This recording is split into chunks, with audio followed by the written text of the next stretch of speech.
Morning. Welcome to the Brew. Today's Friday, and we have Paulina Likos with us from CNBC. Today, we're going to be talking about Meta and the AI-powered virtual personas. I don't even know what the heck that is. NVIDIA getting into new businesses, robotics, and Wall Street's darlings for 2025. All that after the bell.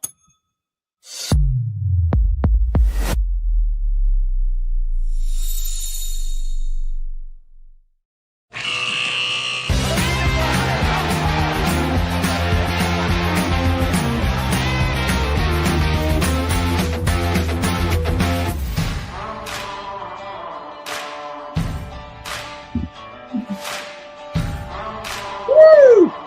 Hi, Paulina. Hey, Lex. How are you? I'm doing great. How are you?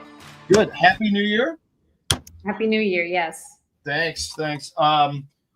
Did you go out for New Year's or no? You know, it's Friday after all. Yeah. Well, so I stayed in.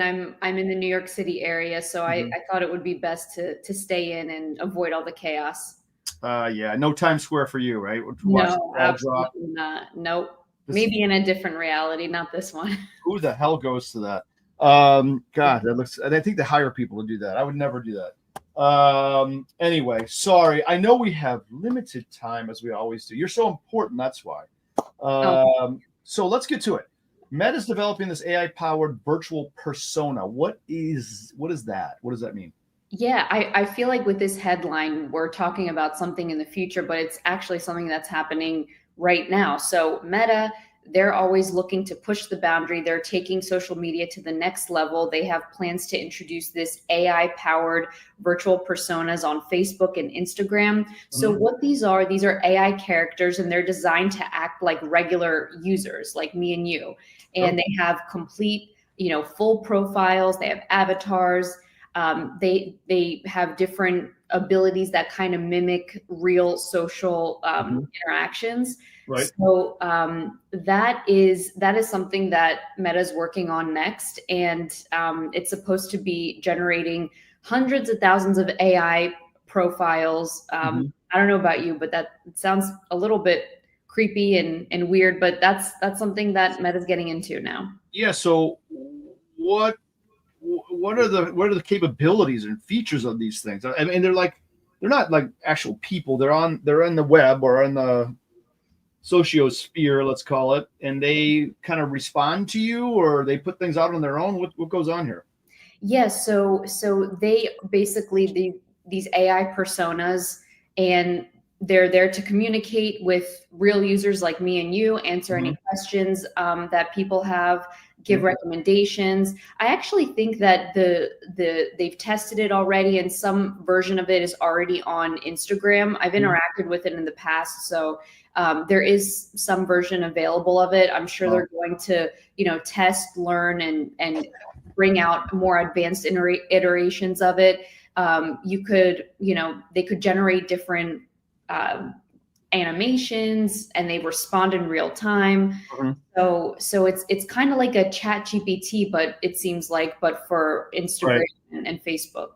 Wow, that is unreal. You know what though? I don't know how you are, but I always get when I call the cable company because I have a problem. I actually want to talk to a human. They always say, "Oh, let's try our chat," whatever, their version of chat GPT. I don't want to do that because inevitably my problem is always very specific. It requires a human being to do something, and the technology never gets it right. I don't know. That's just my experience. I don't know. Yeah, I'm the same way. Like when I was moving to my new apartment, I had to set up my Wi-Fi, and I was having trouble, and like they gave you the option to talk to an AI agent, and I was like, I just want to talk to somebody and get this done. Right. So, I'm with you. I'm the same way. I wish I didn't have to hit 300 buttons to get to a human, but eventually I get there. Yeah. Yeah. Okay. Well, we'll keep our eyes on this one. This is interesting. NVIDIA, what are they doing? They're getting into robotics. What's going on there? Yeah, so they're getting into this new business. They have a robotics initiative. So they're planning to launch this new generation of computers, let's call it.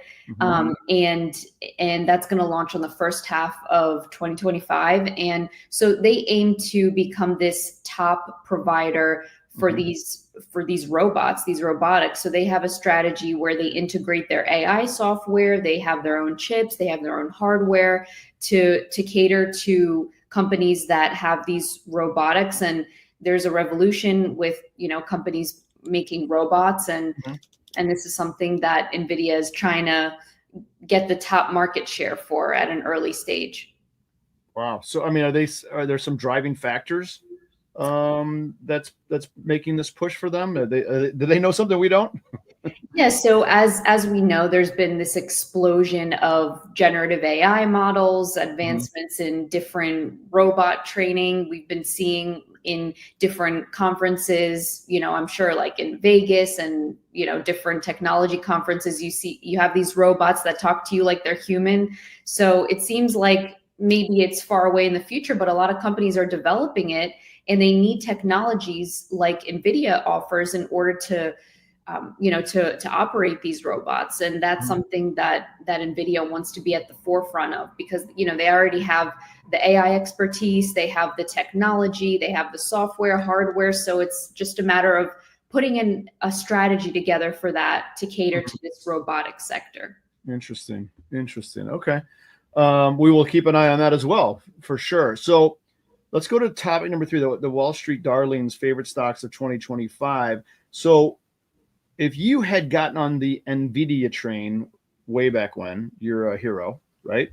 So any new ones for 2025 that could be like the next NVIDIA or Apple or Amazon? Or are they the same guys and gals that we know and love? They're just getting bigger and better and stronger. Yeah, it seems that for 2025, Wall Street is still favoring the top big tech dogs. So, of course, NVIDIA is still going to be one of them, even though it rallied 180% in 2024. Wall Street thinks that it still has upside for 2025. Wow. Price targets are increasing, and that's because it's just so dominant and well positioned for growth next year, because it has the market share, roughly 70 to 90% of the market share in AI chips. So that's the reason why, it's big, and it's going to maybe get bigger. But other names are Meta, not surprisingly, in the tech sector, again, kind of the communication services. I think officially it's in the communication services sector, but yeah, Meta is another top pick for kind of the same reasons in AI. And then Amazon is another one. And a key reason besides its, AI expertise is its cloud business. So Amazon Web Services is expected to grow even further as it keeps integrating AI into its software and advancements and so forth. So of course, its e-commerce business is expected to continue to thrive as well. So those are the 3, as you said, darlings of Wall Street next year. Wow. Anything on Google or Alphabet, I guess, and I don't see Apple in the list really. What's any harmful things going on? Not harmful, you know what I mean? Yeah. Negative things that won't make it wonderful. I think for Alphabet, the Google parent, there's a few risk factors that Wall Street is concerned about, namely the regulatory headwinds. So even though we might get, in the new administration, they might be a little bit more lenient as it relates to the antitrust cases that they're going after big tech, it's still going to be a headwind. The cases are still going to move forward next year and last until 2026. So I think that's going to be an overhang for the stock. That's preventing it to go forward. But as it relates to their cloud business, their AI strategy, that could help kind of offset that regulatory headwind. Okay. All right. Good.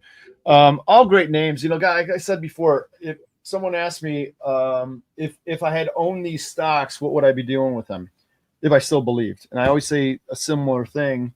We use collars in options, and that all that means is that when you own the stock, you protect your gains by buying a downside put, selling an upside call against that. And generally those premiums for the buy it versus the sell are about zero. So they call them zero cost collars. So everyone always asks me, why do you do that? Well, one of the things that you can do is space those put and calls in a separation so that you can still realize upside, right? Mm-hmm. And you can protect downside, but you'll give up some small percentage of the downside. You already have the profits built in. And the other beauty of it is you don't have to sell your stock, right? And take the tax, consequence of selling that stock and all those big profits. You can keep rolling that out into and either you get a sign, which in case you would, or you keep rolling it. So interesting. We'll do that on another show sometime, maybe with the boys on Thursday, talk about that. But I know people ask me about these FANG stocks, or whatever we're calling them nowadays, and how would I protect those. And that's a great strategy to protect them. So just a little parting note from the trading side. I don't know all the cool stuff. I only know trading stuff. That is cool. I'm not as connected to the trading aspect, but I think when you're, especially in these markets where there's so much uncertainty, I feel like trading is a great way to manage your risk when you're putting so much money in the market. Yeah. Now, did you know, before we leave, the other day, Monday, I think it was, the market got hammered when we got back from the long holiday. So, yeah. And it rallied back a little bit. So, these people have been asking about that whole shenanigans, why the market's been getting so nailed at the end of the season. I don't have an answer yet, but I have a thought. We don't have time for it. We'll do it next time. But always great to see you. Great to see you too. Happy New Year, as always. We'll be back in 2025. Yada, yada, right? All good? See you next year. All right. See you then. Thanks, Paulina. Good to see you. You too. Bye. Bye-bye.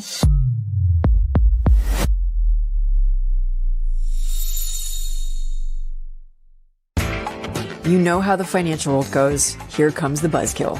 Please make sure to take some time to read this boring disclaimer. We will owe you one.